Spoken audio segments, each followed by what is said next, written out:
Hey, what's up, everybody? Welcome back to the podcast. As always, super excited to have you here. I want to talk about something that came up in a recent comment on one of my videos, and it's not an isolated type of comment. It's something that I hear a lot, over and over and over.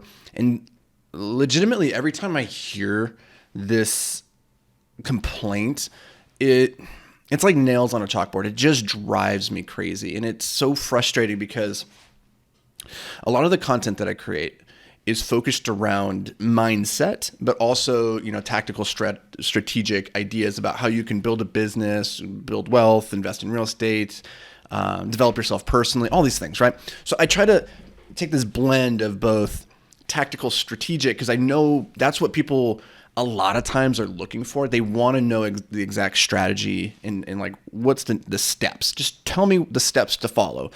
But a lot of my content then focuses on the mindset, because something I didn't realize at the beginning of my journey is something I didn't give enough credence to was how important the mindset really is in being able to execute any of those tactics or strategies. And I understand the frustration that a lot of people have when they're at the beginning of the journey and they hear people like myself or other gurus talking about the mindset and the beliefs and all that stuff. And they're like, yeah, I get it. Fine, whatever. I believe in myself, but I don't have the tactics or strategies. I just don't know what to do. I have the beliefs. I have the mindset. That's not the problem.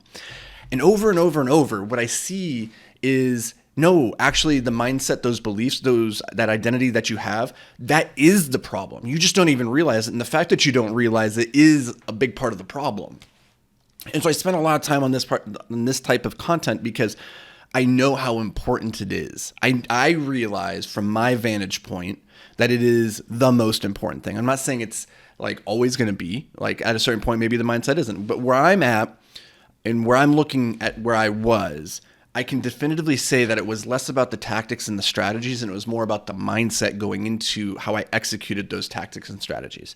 And if you don't have that part figured out first, then the other stuff, everything else that I tell you, like the YouTube playbook that we just did in the newsletter, where we laid out exactly how we went from 0 to 120,000 subscribers in 6 months. The $1 million personal brand, how we laid out exactly the steps that we're following to build $1 million brand. And I know it works because we're pretty much there. Like those tactics that so many people are eager for, they love that stuff. It won't matter. It does not matter if the beliefs and the identity that you have for yourself are not first in place, if they're not solid, if you're not building on a solid foundation. And the reason this is like so top of mind is that comment that the person left was in relation to real estate, in particular how I got started. So for those that are not familiar, my first real estate property that I actively managed was a triplex that I went and I bought with an FHA loan. This was during a time when I had low credit. I think it was like around 600, but the loan product that I got was designed for people just like me with low credit, first-time home buyers. And so it's more lenient in terms of the prerequisites that you have to meet from an income and from a net worth requirement, all those things. And one of the beautiful things about this loan product is that you also don't need to bring in as big of a down payment as you would if you're using a commercial loan product. Like that's usually 20%, but with an FHA, I only had to bring 3.5%. So on a $246,500 triplex, I only had to bring around $7,500 to closing, which is not a big hurdle for most people to hit. I'm not saying that's not a lot of money. I'm just saying a lot of us can hit that with some, a year or two of dedicated effort. And the comment that the guy came back with was, well, in his first one was, this is all great, but it won't work for me because I have terrible credit. So I shared, okay, well, I didn't have great credit either. So here's exactly the product that I used and why it's not an issue.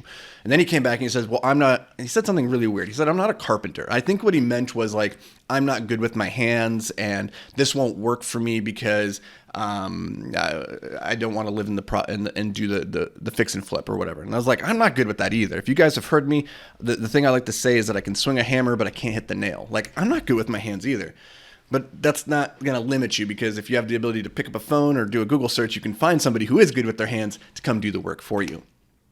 And so the thing that triggered me. And truthfully, like it upsets me when I see this because it's so prevalent and people just don't understand that this is the thing that's holding them back.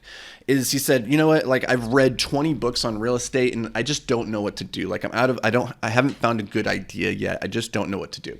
And I was like, you have the ideas. The ideas don't matter, right? Like the $1 million idea is worthless without $1 million execution. The problem in this equation isn't that you don't have the idea. You've read 20 books. You have plenty of ideas. If you're on my channel looking at my videos, you have plenty of ideas. It's that you're not executing the ideas, right? Without the execution, the idea is irrelevant.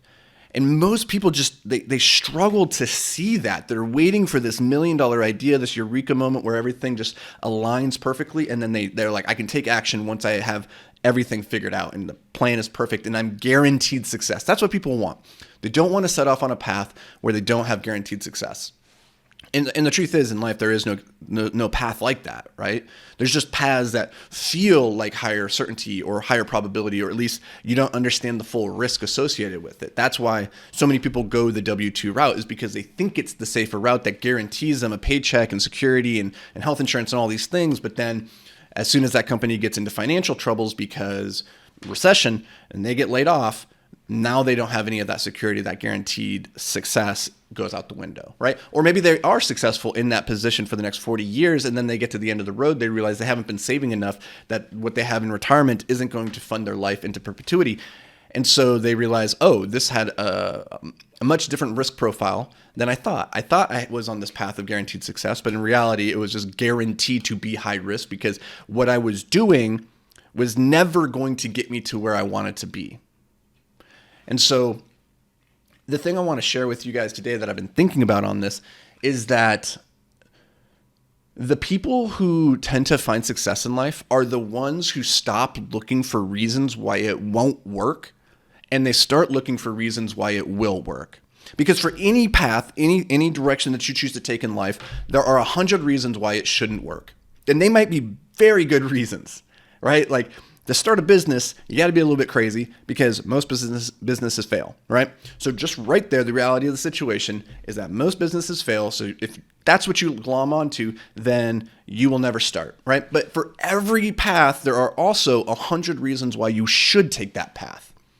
And if you focus on those 100 reasons why you should rather than why you shouldn't, then you are going to more likely achieve success in life, or at least that's been my experience in with my personal life, but then also in seeing other successful people and like what works for them. And one of the things is that they have a bias for looking for reasons why it will work or how it will work. So instead of saying like these are all the reasons why it would never work for me, you start looking for reasons to justify and say why it will. And then you glom onto those, and you don't necessarily ignore the reasons why it won't work, because those are risk factors that can help guide your efforts. It's like, sends you in a particular direction.